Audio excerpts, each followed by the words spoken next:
Sa photo, pissenlit sur l'oreille, a fait le tour du monde. Si est celle d'Émile, 2 ans et demi, est disparu depuis un mois. Il était sous la surveillance de son grand-père maternel qui est désormais au cœur de toutes les questions. Notamment celle du nouveau détective qui dresse le portrait du patriarche de la famille. Après un mois entier de recherche, le mystère reste entier dans la disparition d'Émile, petit garçon de 2 ans et demi venu passer ses vacances auprès de ses grands-parents maternels dans le Haut-Vernay, hameau des Alpes de Haute-Provence. Une information judiciaire a été ouverte le 18 juillet dernier, l'enquête est à présent dans les mains de 2 juges d'instruction, en raison de la complexité de l'affaire et le village est désormais rouvert. En effet, faute d'indices probants, toutes les pistes sont envisagées et les rumeurs s'accumulent. Le nouveau détective s'est penché sur le petit village où se sont déroulés les faits obscurs et s'attarde notamment sur le profil du grand-père. Le samedi 8 juillet 2023, date de la disparition d'Émile, l'enfant est sous la surveillance de ses grands-parents maternels dans leur maison secondaire. Ses parents se trouvaient ce jour chez eux à la Bouilladisse dans les Bouches-du-Rhône avec leur autre enfant, Alaïs, 1 an.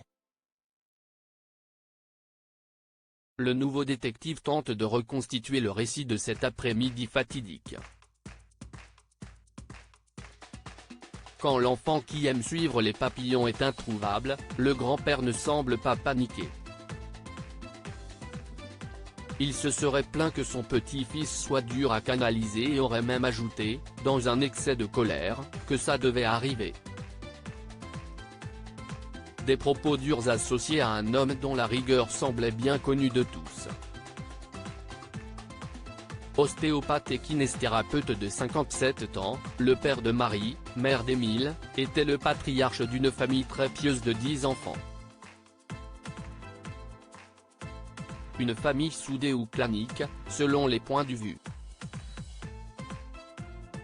Un voisin anonyme avancerait même que le grand-père aurait la main leste pour asseoir son autorité sur les siens.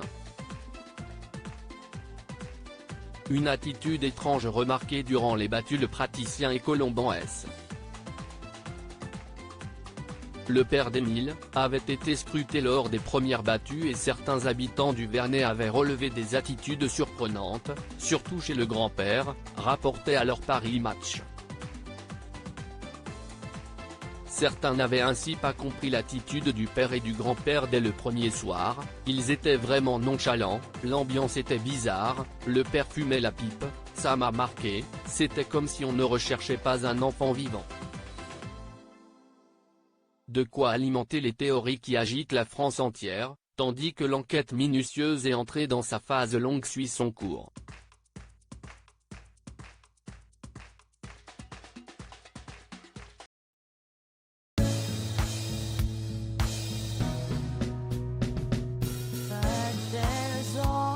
Times through the rough times I think you